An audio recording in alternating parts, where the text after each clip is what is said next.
So I have the privilege of offering a message of hope. And one of the stories that I've been reflecting on in recent weeks, as some of you know, is the story found in the book of Exodus of the Hebrew Bible, or what Christians call the Old Testament. And it's a story about a time in Egypt's history when a new Pharaoh arose, who, out of fear of the Hebrews being, and this is a quote from the book of Exodus, out of fear of the Hebrews being much too numerous, he began to enslave and oppress them. This new king even went so far as to order the Hebrew midwives to kill every newborn Hebrew boy. But Pharaoh's genocidal attempt was met head-on by the midwives, who in the first recorded case of civil disobedience in the Bible did not do as the Pharaoh had told them to do. What compelled the midwives to risk their lives to save the children? The Hebrew text gives this answer. Yirat Elohim, or in English, these midwives were in awe of the manifestation of God in every living being. Hans Fallada was one of the great German writers of the 20th century. Not too many people in this country know of him, but in 1947 he wrote a book called Every Man Dies Alone. It's a book based on the true story of Otto and Elsie Hempel. And this book has recently been made into a movie, which is called Alone in Berlin. Otto and Elsie Hempel lost their only son during the German invasion of France.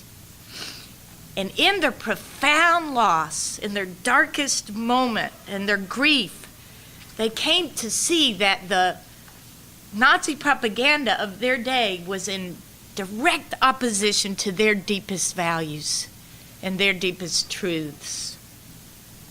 So Otto and Elsie came up with a simple plan to resist the Nazi regime at the height of the Nazi power, at the height of Hitler's power.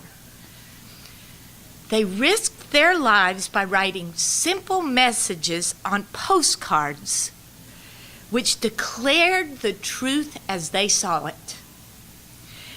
And then they left these postcards in stairwells, in elevators, in cafes, on buses, in hotel lobbies, all over Berlin.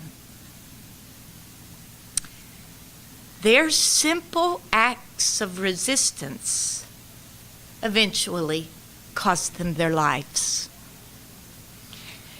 In the movie, just before they are executed, they are portrayed as having discovered a freedom that comes from standing for their deepest convictions. Like the midwives, they stood up for the truth that the divine is manifest in every living being, including themselves.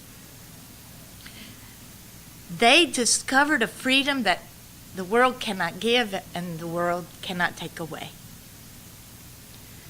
So people always ask us here at Recovery Cafe, what makes this place so special? And there are many ways to respond to that question. All the special people in this room is a good place to start.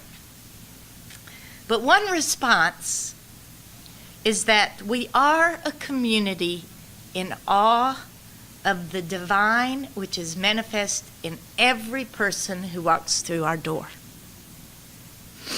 We are a community of midwives, helping give birth to hope, helping give birth to the sacred in others and in ourselves, helping give birth to a city and a nation in which all lives are valued and everyone has a place to heal and to belong. In a very real sense, nurturing this cafe community is our act of resistance to the dominant culture's messages that are in opposition to our own deepest truths. What is desperately needed in these times, not alternative facts, but alternative communities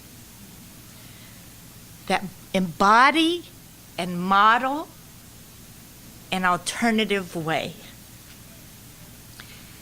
All of you here today, every person here in this room and outside this room, all of you are helping to create communities that embody an alternative way. That's what our Recovery Cafe Network is all about.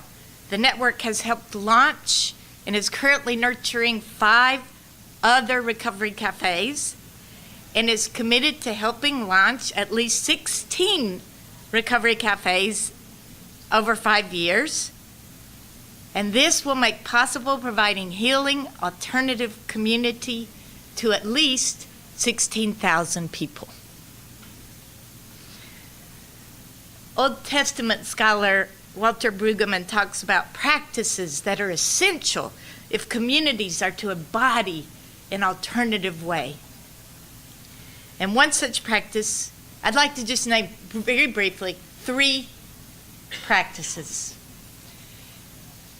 One such practice is truth-telling. We must be willing to speak the truth lovingly to each other as a means of holding each other to our truest selves, like we do in recovery circles.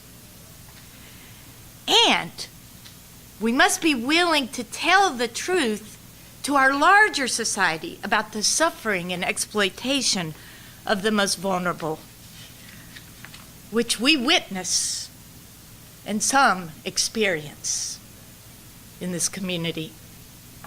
We must tell the truth about what happens when people are denied decent education, housing, physical and mental health care, opportunities for employment. By the way, that is a great opportunity, John, that you've been given. We must tell the truth about what happens when people are incarcerated instead of treated for their mental illness. And we must shine the light on the truth that Black males continue to be incarcerated at 6 times the rate of white males. A second practice of alternative communities that Recovery Cafe recommits to every single day, sometimes many times in the same day. It's the commitment of radical hospitality. Radical hospitality is an alternative to the exclusionary practices of our larger society. Radical hospitality is characterized by embracing of those who are different from ourselves, an assumption of abundance which leads to joyful generosity, and the hard work of forgiveness. We are constantly being taught by our members that forgiveness alone can break the vicious cycle of resentment and vengeance. And this is the third practice of an alternative community, or embodying an alternative way. Another practice, which I simply want to name, is that we in this alternative community must practice dying before we die. If we are to live in awe of the divine in every living being, including ourselves, we must learn to die before we die. In fact, we must learn to die constantly in this sense.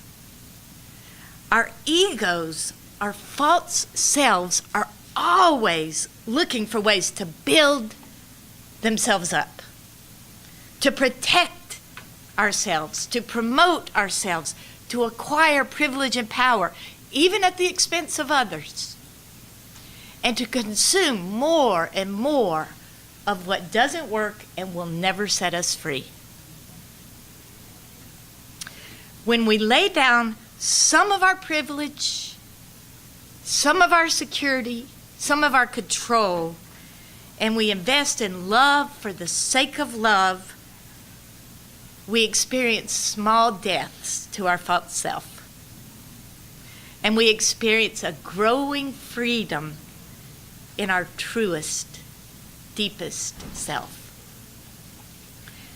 That's why Otto and Elsie Hempel, when they approached their final deaths, they turned to each other and said,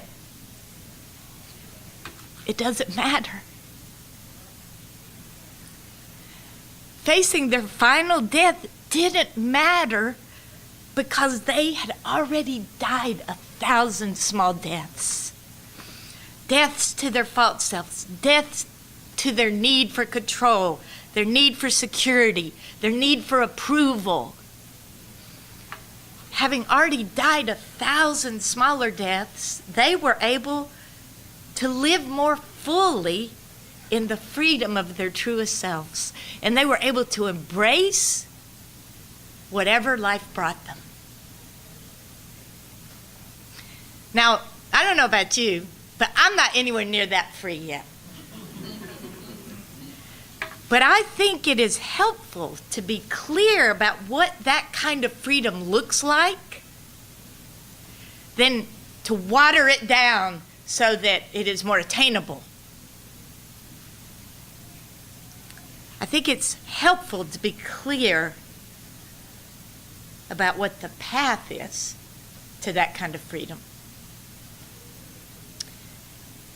Finally, if we are to live in awe of the manifestation of the divine in every living being and all of creation, if we are to present an alternative way to the larger culture, we must put our weight down, as you have done, with at least one expression of inclusivity and healing and hope. That's what all of you have done, and that is why you are here today. That's why we're honoring, really, everyone in this room. Because you have put your weight down with Recovery Cafe in ways that has made this community a light in the darkness of these confusing times. We cannot thank you enough, and I can't imagine how we could love you more. Thank you.